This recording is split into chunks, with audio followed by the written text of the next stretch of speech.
নমস্কাৰ আপোনালোক সকলোকে পুনৰবাৰ স্বাগতম জনাইছোঁ মজিদ বন্ধুসকল বলগতে চাওক আজি সন্ধিয়াৰ 7টা গুৰুত্বপূৰ্ণ খবৰ।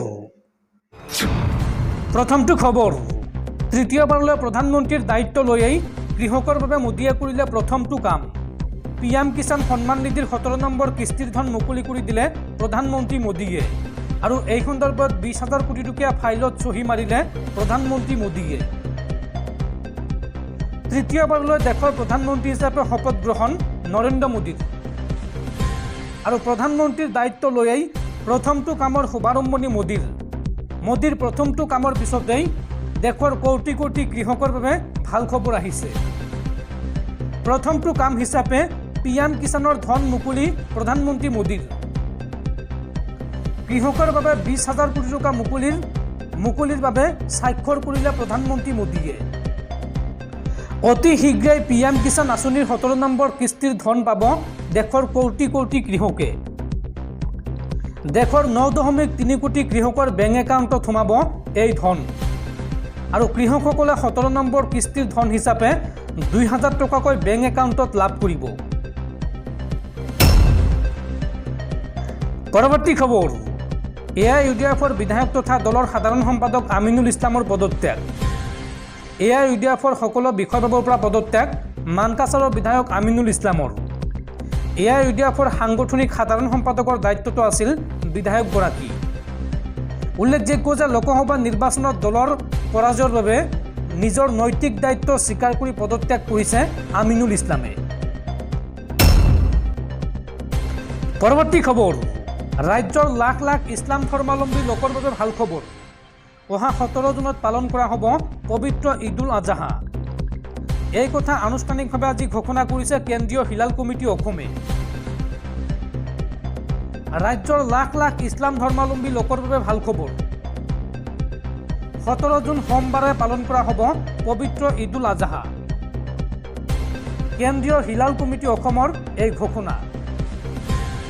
17 জুনত অসমৰ লগতে সমগ্ৰ দেশৰ মুছলমানসকলে পালন কৰিব পবিত্ৰ ঈদ আৰু অসমবাসী ৰাইজলৈ ঈদৰ শুভেচ্ছা জনাই কেন্দ্ৰীয় হিলাল কমিটি অসমে।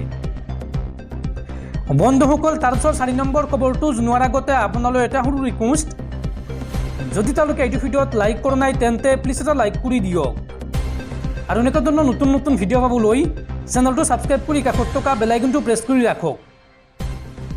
পৰৱৰ্তী খবৰ, স্বাধীন ভাৰতৰ ইতিহাসত এয়াই প্ৰথম কেন্দ্ৰীয় কেবিনেটত এইবাৰ নাই এজনো মুছলমান মন্ত্ৰী।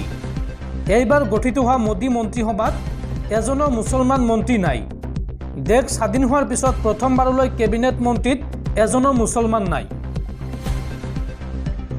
এইবাৰ মোদী মন্ত্ৰীসভাত নাই এজনো মুছলমান প্ৰতিনিধি। 72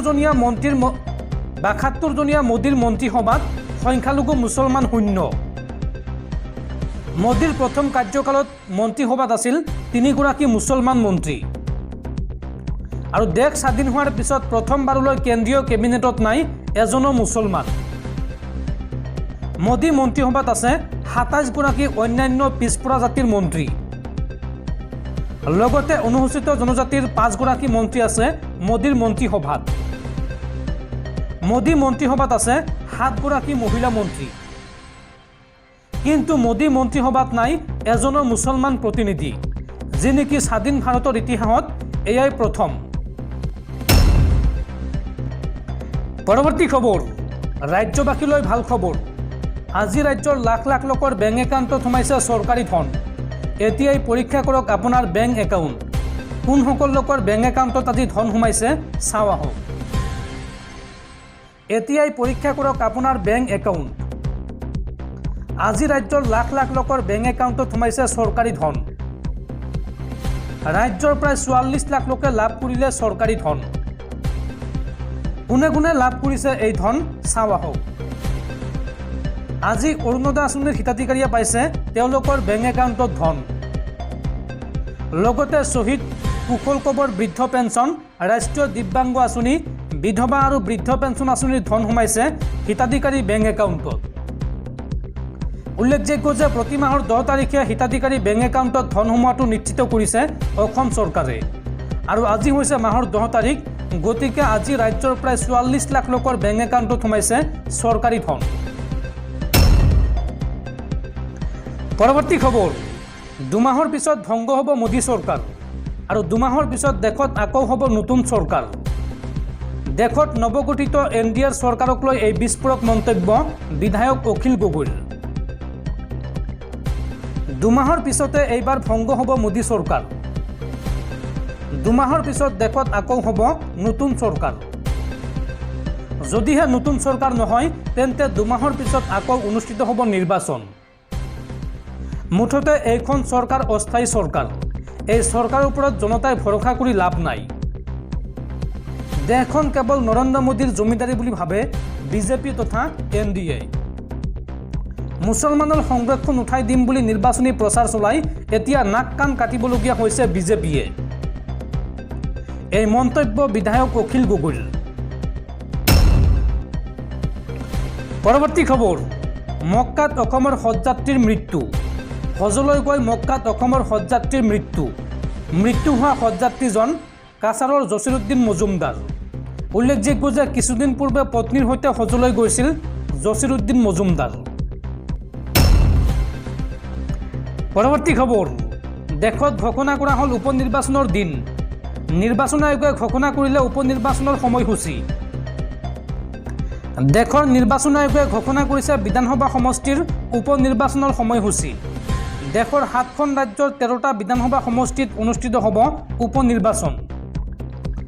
এই 13টা বিধানসভা সমষ্টিৰ ভিতৰত পশ্চিমবংগৰ 4টা, হিমাচল প্ৰদেশৰ 3টা, উত্তৰাখণ্ডৰ 2টা আৰু বিহাৰ, তামিলনাডু, মধ্যপ্ৰদেশ, পাঞ্জাৱৰ এটাকৈ সমষ্টি আছে। নিৰ্বাচন আয়োগে জনোৱা মতে বিধানসভা সমষ্টিকেইটাৰ অহা 10 জুলাইত ভোট গ্ৰহণ অনুষ্ঠিত হ'ব আৰু 13 জুলাইত ভোট গণনা কৰা হ'ব। উল্লেখযোগ্য যে নিৰ্বাচনত অৱতীৰ্ণ হ'বলগীয়া প্ৰাৰ্থীসকলে 21 জুনৰ ভিতৰত দাখিল কৰিব লাগিব তেওঁলোকৰ মনোনয়ন পত্ৰ। আনহাতে মনোনয়ন পত্ৰসমূহ নিৰীক্ষণ কৰা হ'ব 24 জুনত। প্ৰাৰ্থিত্ব প্ৰত্যাহাৰৰ সময়সীমা বান্ধি দিছে 26 জুনলৈকে। পৰৱৰ্তী খবৰ, এইবাৰ মুখ্যমন্ত্ৰীৰ কনভয়ত ভয়ংকৰ আক্ৰমণ উগ্ৰপন্থীৰ।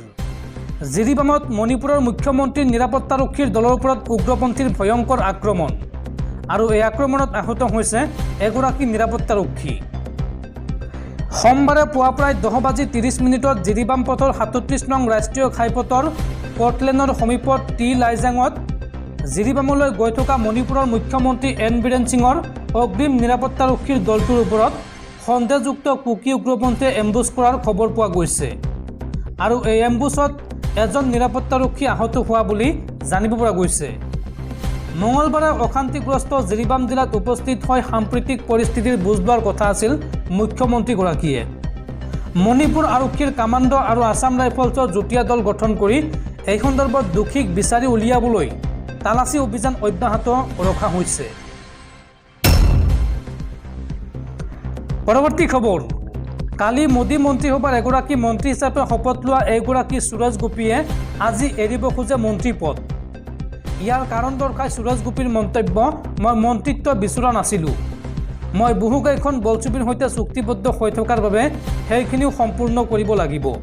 সেয়েহে মন্ত্ৰী পদ এৰিব খুজিছোঁ। এই মন্তব্য এইগৰাকী সুৰেশ গোপীৰ।